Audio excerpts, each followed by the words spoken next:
Good afternoon. I really should just say cheers, everyone. Did you get that? Come on. Yeah? It was on you to bring the alcohol. Jeez. Look, I know, why didn't we think of that? Okay, so this is an exciting moment. In all seriousness, this is an exciting moment as we ceremonially sign into law a bill that will bring more equity, more opportunity, and more fun to neighborhoods of our great capital city. This legislation is a result of much hard work and collaboration over several years by so many outstanding leaders, some of whom are here with us today.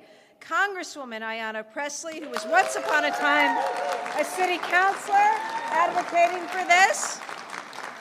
You championed this cause and moved the ball forward. To Senate President Karen Spilka, thank you. The Boston State delegation, who got this bill done during a very busy legislative session.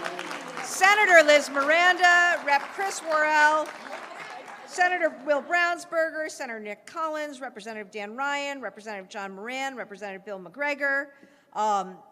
Terrific, great to be among you. To our colleagues in the capital city government, beginning with our great mayor, Mayor Michelle Wu.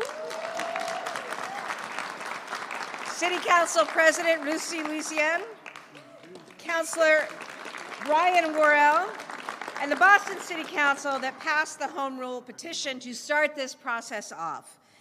We're also joined by many leaders in the business community who champion equity. Tanisha Sullivan of the Boston NAACP, who serves as chair of our Black Empowerment Advisory Council. Nicole Obi from BECMA. Jim Rooney of the Greater Boston Chamber of Commerce, Stephen Clark of the Mass Restaurant Association, Royal Smith of the Boston Black Hospitality Coalition, Nick Korn of Offsite, and all of our wonderful diverse restaurants and small businesses represented here today by Frank Poindexter of Wally's, a place I used to go to in law school, Nia Grace of Grace by Nia and Daryl's. So many more. Thank you to the teams, the staff, legislative staff in particular, who worked so hard to get this done. And I just want to say this is a win for Boston. It's a win for Massachusetts. It's a win for Boston. It's proof once again that we're working together, that we're moving forward, that we're getting stuff done, whether on tax cuts, housing investments, veterans legislation. Shout out to Secretary Santiago, once upon a time a member of the Boston delegation. For early education, we are making historic progress. Today, we increase our competitiveness and improve our business environment by unlocking more equity in local communities. We enable more diverse businesses in more diverse communities to invest locally and to thrive. Neighborhood restaurants, we know, are the backbone of main streets and destinations all across this great state. Business owners in Boston, especially business owners of color, are entitled to the same opportunity to provide the service that neighbors, customers, residents are looking for, and the opportunity to grow wealth in their communities. This legislation also has the benefit of supporting local nonprofits, our theaters, our outdoor spaces, entertainment spaces, recognizing, as we do, thanks so much to the LG's leadership, that hospitality, entertainment, culture, economic development, all of this stuff goes hand in hand. So it's a win for Boston, win for Massachusetts. I'm grateful again to the advocates, particularly the small business owners, and the champions of equity in our economy. And I'm grateful to the leaders today who helped make that happen. And with that, I welcome our Senate President, Karen Spilka.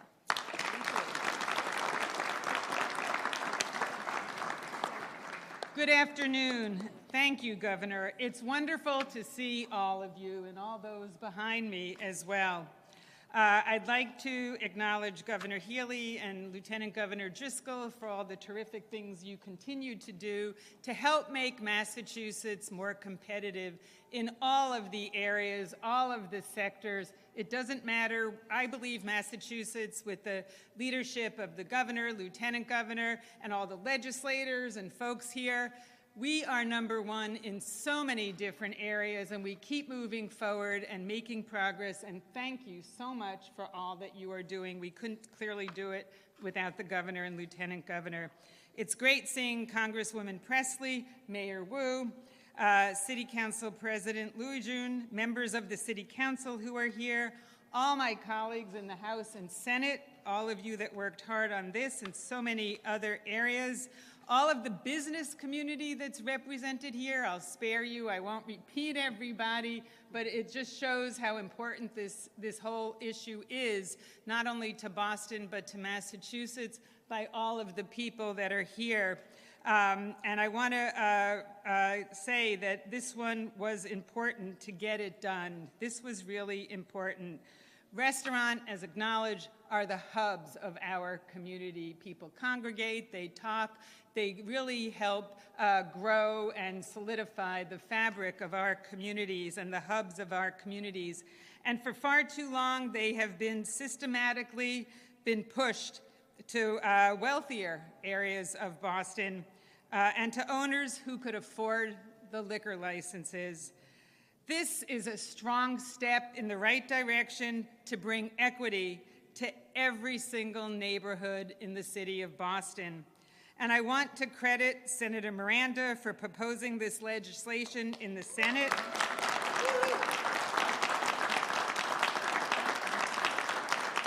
And for being a driving force, but certainly having the support of the entire Boston Senate delegation that I heard from very frequently, by the way. None of them are shy.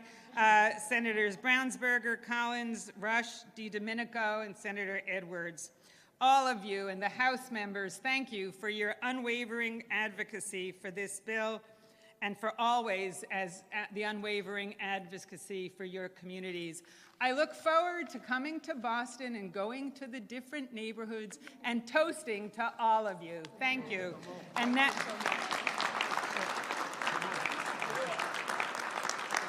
Okay. Should I bring up? And Yes, now. but you know what I did? I can't believe I did this. I overlooked former city councilor, my former city councilor, and your colleague, Senator Lydia Edwards, who's also here with us today. Thank you, Senator. Sorry. Thank you. That's okay. And now I would like to bring up Congresswoman Presley.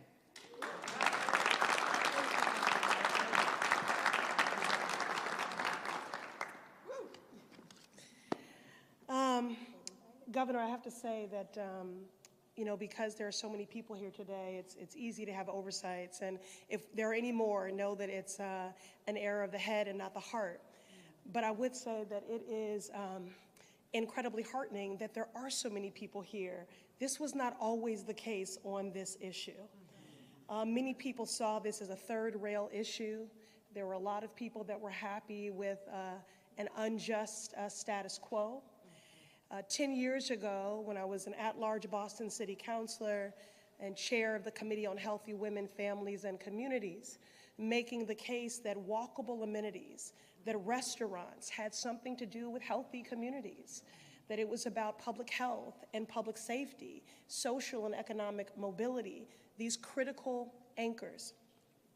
And so to stand here today, President Spilka, I have to say, it feels good to be in the Massachusetts 7th. It feels good to be home. It feels good to be in Boston as we celebrate the signing of game-changing legislation to reform our archaic liquor license laws, to give our restaurateurs and our communities a chance to enjoy an equity and opportunity to build community and to build wealth. It never gets old. I feel just as hopeful as I did 10 years ago when we were here with Governor Deval Patrick when we signed the Economic Development Bill that included our first bite at reforming this antiquated, unjust liquor licensing system. Governor Patrick signed that after we had worked for 4.5 years with 2 mayors. Mayor Menino, this was the last action on his desk. Mayor Menino and Mayor Walsh. So if we can just acknowledge both of those mayors and Governor Patrick. I was proud to lead that effort as an at-large Boston City Councilor, and it's a beautiful thing to be able to celebrate with Governor Healey as we take the next step towards economic justice for all of Boston's neighborhoods. Are you tired of making history yet? You keep doing it. Okay. The legislators in this room, Councilor Brian Worrell, Representative Chris Worrell, State Senator Liz Miranda, when I say that they have poured their blood, sweat, and legislative capital into making today a reality, it was not easy. But this is a glorious day. It is so rare as a lawmaker when you plant a seed that you can see it bear its fruit in your lifetime. So this is an incredible, incredible day. When I first raised this issue a decade ago, we knew that reforming a century-old system designed to strip Boston of the flexibility to raise or lower the cap on liquor licenses was a long, difficult, and politically risky process. But we showed what was possible when we bring together a diverse coalition of existing and aspiring restaurateurs, economic justice advocates, and community members who recognize the need to disrupt an unjust status quo and address the disparity in neighborhood sit-down restaurants. I am proud of the cultural and economic impact that our liquor license reform has had since passing in 2014. The impact has been undeniable in the restaurants that have been able to open, remain open, and become staples of their respective neighborhoods, and for the entrepreneurs and workers who have found opportunities that were previously closed to them. And take it from me, there is simply no better feeling than traveling this incredible city from Hyde Park to East Boston, Dorchester, Jamaica Plain, Roxbury, seeing the fruits of that labor in new neighborhood restaurants. Restaurants are the economic, social, and cultural anchors of our streets. They incentivize foot traffic. They feed our bodies and our souls. They create space for us to celebrate and to grieve the milestones of life. And the folks up here know that every single Bostonian deserves the chance to do that in the community they call home. 10 years ago, I was hopeful that our liquor license reform would set a new floor for future reform, as we saw today. It is a joy to celebrate this new legislation, which gives us the chance to realize that fundamental idea that this city and all its blessings belong to all of us. And now we know that even a historic day like today is not a magic wand. We're all committed to putting in the work to make sure this game-changing legislation has the transformative and equitable impact we all know it can. So while we continue to do the work to break down barriers to entry like disparate access to capital, the shortage of built-out commercial space for restaurants in our communities, the importance of today cannot be underestimated or understated. So let's raise a figurative drink to today's achievement, roll up our sleeves tomorrow to actualize the potential of this game-changing legislation. And with that, I'm proud to introduce my sister in service who speaks the same love language that I do, policy. Lead of this historic piece of legislation, State Senator Liz Miranda.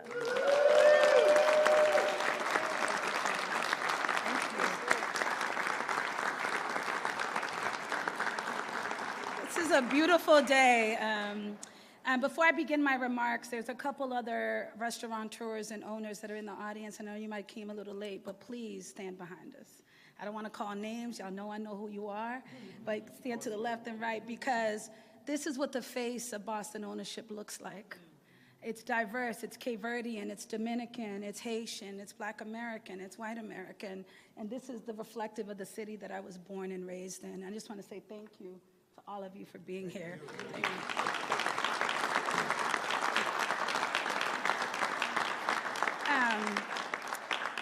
And believe me, this building doesn't look like this often, so let's take all the pictures, that we can. I want to sincerely thank my Congresswoman for the introduction and for being here today. It's a special day when your Congresswoman pulls up to the State House. And she's championed this reform for our liquor license system for so many years prior to us even serving in our roles today. And that was the runway that we took to get here. And we're immensely grateful for you. I want to uplift and thank Governor Healey and Lieutenant Governor Driscoll. I don't know about y'all, but it's so exciting to have a tag team. It's all women, pro-women, for their commitment and celebration in signing this important bill. Let's give them another round of applause.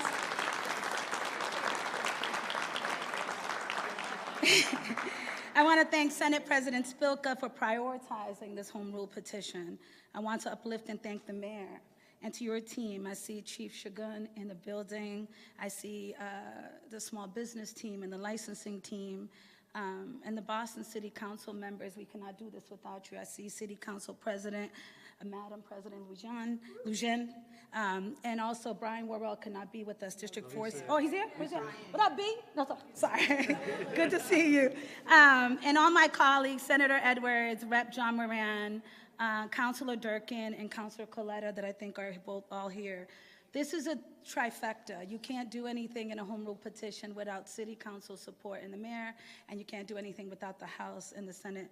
And so it's important that we're all here today supporting that. And to the conferees, Rep. Mike Moran and our own Senator William Brownsberger, who definitely got this across the finish line. If you could give them all a round of applause.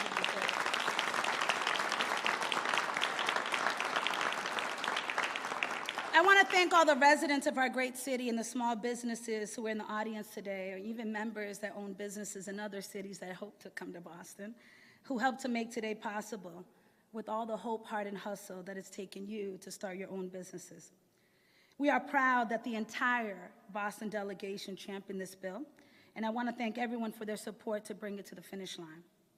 And certainly uplift the Black Boston Hospitality Coalition and Nick Horn of Offsite, who partnered with us from the beginning. I remember that day that Nick presented all this data, and I thought I knew Roxbury, but I guess I didn't.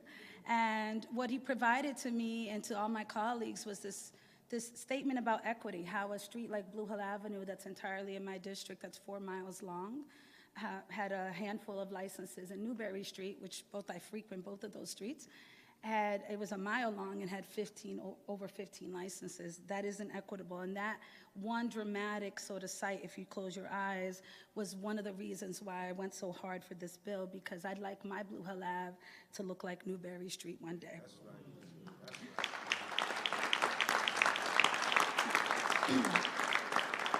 This bill is vital in restoring our community's restaurant and nightlife industry, as you heard, essential in expanding our gathering spaces and restoring our culinary talent, who for years has sought opportunities in other cities because there are so many barriers within ours. Black-owned restaurants in our district hold a significant place in history. Dating back before the Civil Rights Movement, think about Wally's and Hi-Hat. Think about the artists like Louis Armstrong, who shared their brilliance with us but couldn't even stay at the hotels they performed in. Along with churches and barbershops, Black-owned restaurants were one of the few places where it was safe for activists to meet and to plan and eat a good meal, and they often were fed and sheltered for free. Black-owned restaurants have been operating in Boston since the 1800s. Maybe some of you guys don't know, we've been here since the 1637 to be exact. They've been our community's cultural hubs, organizing spaces, our sanctuaries.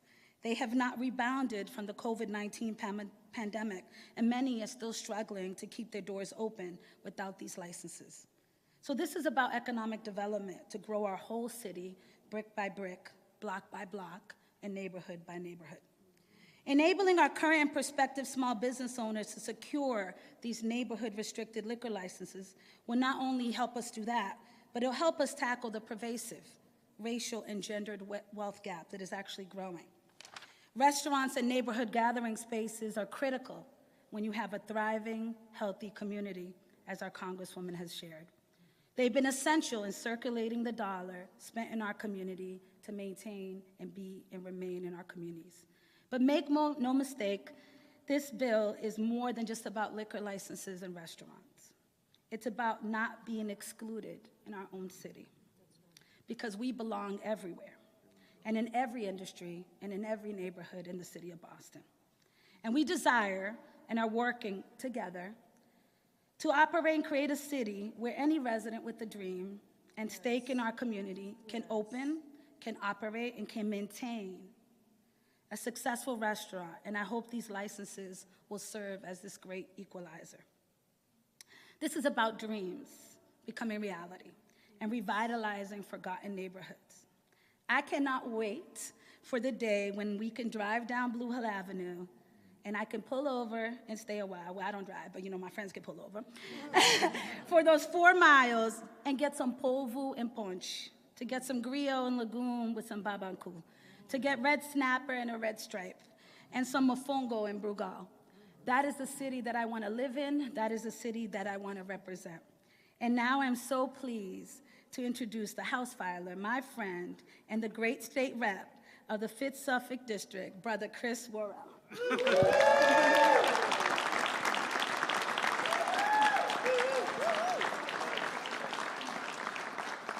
Good afternoon, everyone. I don't even drink, but I'm so excited about this bill. So I'm going to make a toast. First, I would like to thank, when you're very proud of something, you take ownership of it. So I want to thank my governor and my lieutenant governor. And I also want to thank my mayor, Michelle Wu, Speaker Ronald Mariano, Senate President Karen Spilka, Chair Aaron Mikowitz, Leader Mike Moran, Chair Taki Chan, and my senator, Senator Liz Miranda.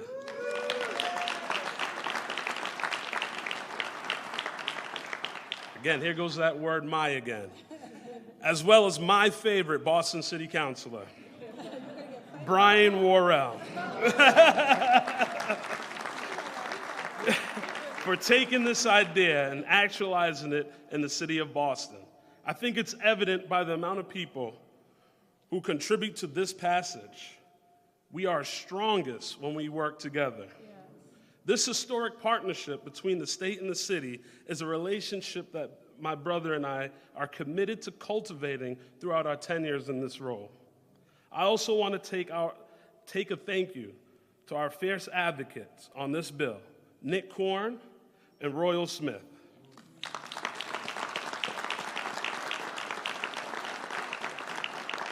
I also want to thank Black Boston's Hospitality Coalition, Massachusetts Restaurant United, Massachusetts Restaurant Association, and everyone who came and testified in support of this bill.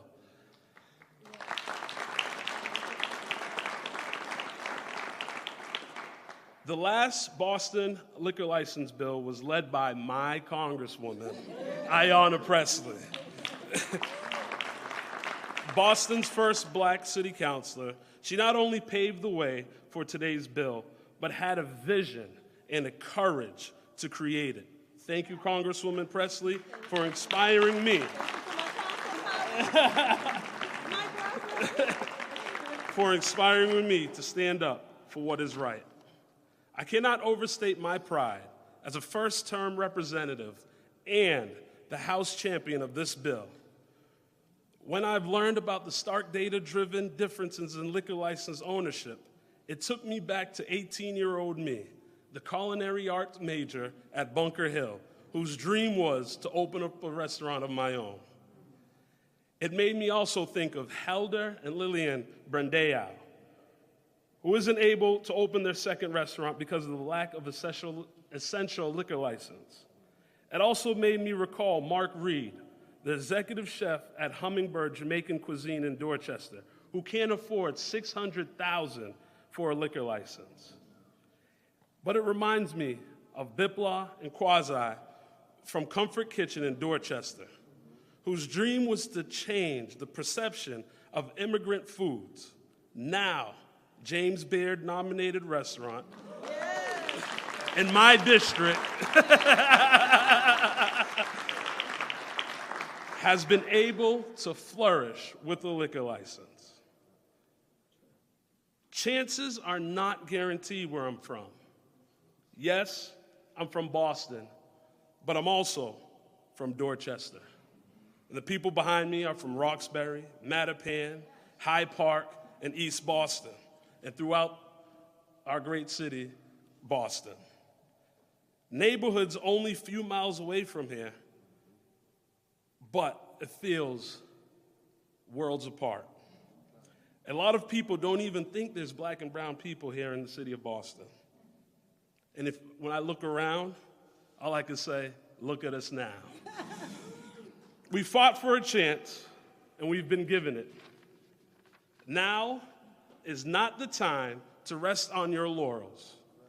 It is the time to take a chance, dig in, foster our entrepreneurial spirit, and help recreate the thriving black and brown entertainment district that once brought us all together.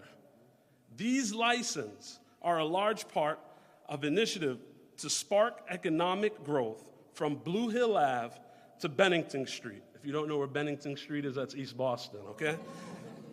It's a crucial element of the black and brown empowerment agenda that I've been working on since I was elected. It's what I will create. It will create hundreds of jobs and opportunity for generational wealth right here in the Commonwealth of Massachusetts. 1 year ago, my constituent, Yvonne Desmond, waited 5 hours. She's right there. Give it up for Yvonne.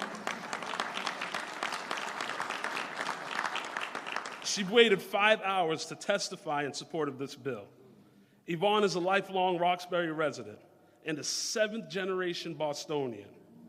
She doesn't have a house to host friends. She has a house, but she doesn't want to host the friends in. I just wanted to get that clear.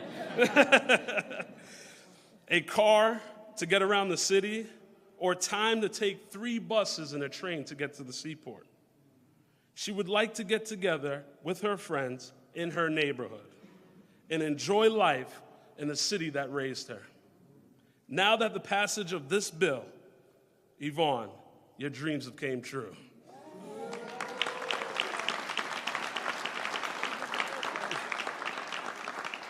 This bill is a chance maker, a community creator, a wealth generator, and above all, a license to succeed right here in the city of Boston. So, to all the hungry entrepreneurs, I told you I don't drink, but we're gonna have a toast. Cheers to success.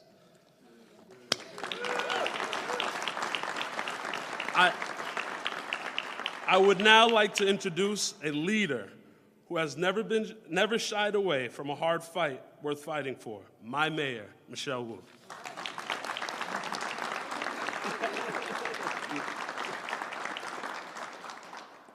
Good afternoon, everyone. Another round of applause for our incredible reps. Thank you for all that you do.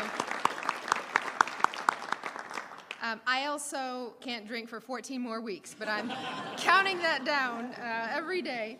And I'm very, very excited to be able to have that first toast at one of the new restaurants that will be open thanks to these 225 tickets to opportunity that have been created by this incredible coalition.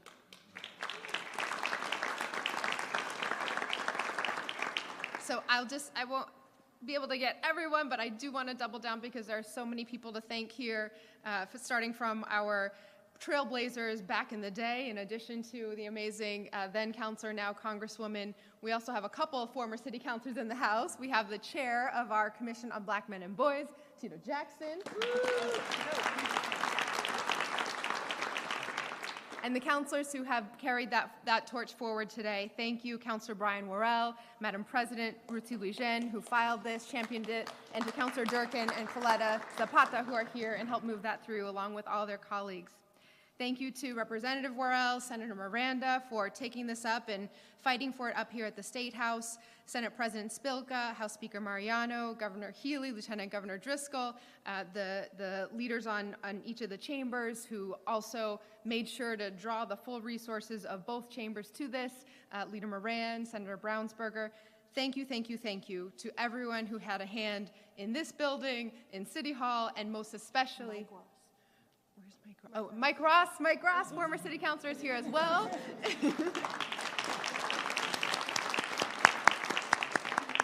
It's a special club, all of us former councilors. Nice to see you. And especially thank you to all of those in our communities, whether you were toiling away, making sure that your new business would be able to thrive and dreaming of the day when you could expand and have the opportunity to have this liquor license double or even exponentially increase sales, or if you're an entrepreneur dreaming of building that business, or a community member who's going to throw a lot of parties, it seems, with him on at the restaurants. Boston is a historic city. We are blessed with deep roots and a rich heritage, communities and traditions that have made Boston home for centuries. Our history is a source of strength for our city, but it also sometimes means that we can face unique challenges in navigating systems that have been handed down for generations. The liquor license system is one of those. And you can look around our city in all the ways that all of the speakers have pointed to understand the inequities that have been perpetuated and continue that we are looking to start to untangle with this reform and this legislation today. For the first time in a decade, Boston is receiving a significant infusion of these new licenses. This will make it easier for chefs, entrepreneurs, and business owners to create the kinds of spaces that make our city feel like home. We're fighting every day for Boston to be that home for everyone. That's housing that's affordable, safe, beautiful, and healthy, but it's also the spaces where people go to feel at home, to feel welcome, to have fun, to get to know their community members, where they know your order by heart, you have that table that's yours in the corner, where you're gathering with colleagues to brainstorm new solutions or unwind after a long day. These are the kinds of spaces where the idea of our democracy first took hold and where the push to perfect it continues day by day. These aren't just spaces that drive economic vitality. They're the places that tether us to community and weave together the connections that make Boston who we are. And with this bill in particular, the focus on equity and creating opportunity for community anchors in the very neighborhoods that have been underrepresented when it comes to economic opportunity is going to make all the difference in the world. So I want to thank again all those who have gotten this legislation to this point. And now at the city, we now know the responsibility is on us. So at this point, I want to give the biggest thanks, because there's already been so much legwork that's been put into preparing for this moment, by our Chief of Economic Opportunity Inclusion, Shagun Idowu,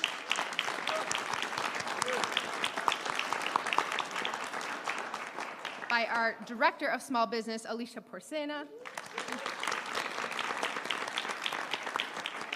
Director of Nightlife Economy, Corinne Reynolds,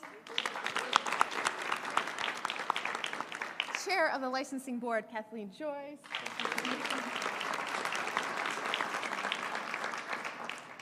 we have already hosted a public webinar on September 30th, and that attracted 150 interested stakeholders to walk through where the city will be taking this. And in partnership with Main Streets, our Office of Small Business will be hosting 4 in-person information sessions across the city to discuss what resources are available to those entrepreneurs interested in applying for a license. Our licensing board will also be hosting a webinar in partnership with the Mass Restaurant Association and the Massachusetts Alcoholic Beverages Control Commission to go over the application process next Tuesday, October 15th from 3:30 to 4:30 p.m. And the licensing board will also be hosting open office hours for anyone who's interested and has questions about the process every other Wednesday from 3 to 5 p.m. at City Hall starting next Wednesday. So I had to insert the business into this because we are getting to work getting these out the door. I also want to mention that thanks to this incredible team, we've been thinking about the process very intentionally as well, right? The legislation gives us the starting point with clear directions about what the intention was for equity and for economic opportunity and vitality. But in how the licenses are distributed and how the applications will be reviewed thoughtfully, fairly, but with a rubric that's consistent across the board to meet the goals of this legislation, we will also be making sure that we're putting a little bit of extra thought into how we're doing outreach and also how we're evaluating these applications. So thank you.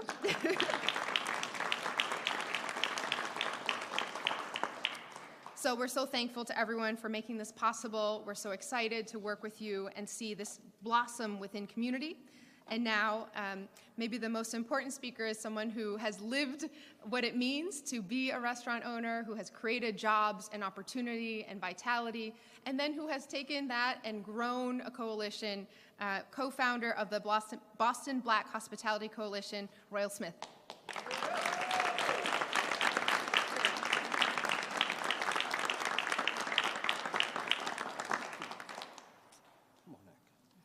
Thank you, Mayor Wu.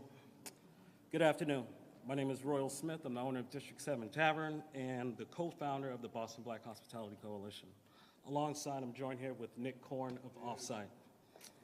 I want to thank Governor Healey and her administration on their commitment to growing an inclusive economy across Massachusetts, where our businesses, especially our small neighborhood businesses, can thrive because we are the economic backbone of our community.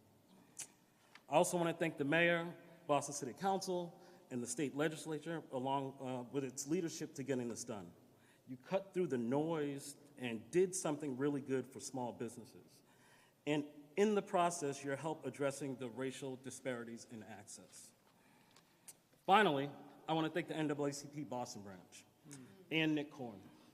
In 2021, Nick came to the NAACP branch with data showing the stark disparities in Roxbury, Dorchester, and Mattapan, and asked us if we would work with him to address the issue. The branch said yes. I want to thank Tanisha Sullivan for connecting me with Nick and trusting me to lead this effort over the past couple of years. Quick 30 seconds. My mom taught me always be ready, just in case someone asks you to speak. First off, I just want to say I'm so honored to be here surrounded by so many people that I've looked up to for so long and many of whom I've voted for. See, the thing is, this bill isn't for large corporations, the conglomerates or the chains whose lobbyists frequent these halls. This bill is for the micro business owners, some of whom are here today and some of whom aren't, because they're doing everything they can to ensure that their businesses succeed. Right now, they're reprinting menus or running pre-meal, prepping garnish or fixing a surprise plumbing problem. These are our peers, our friends, our teachers, our community, and it's for them that Royal and I have repeatedly come to this building and another one down the street to meet with you and to share their words. So I leave you with a quote, not from a scholar or a politician, but from a restaurant operator here in Boston. A liquor license isn't a golden ticket. It's an opportunity to work harder. So I ask you, Royal, you ready to work? Ready to work.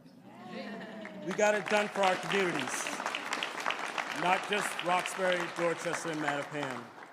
And I hope other cities will follow in this model. This is how change should happen from the bottom up. Again, thank you, Governor. Thank you. All right, now we're going to sign the bill.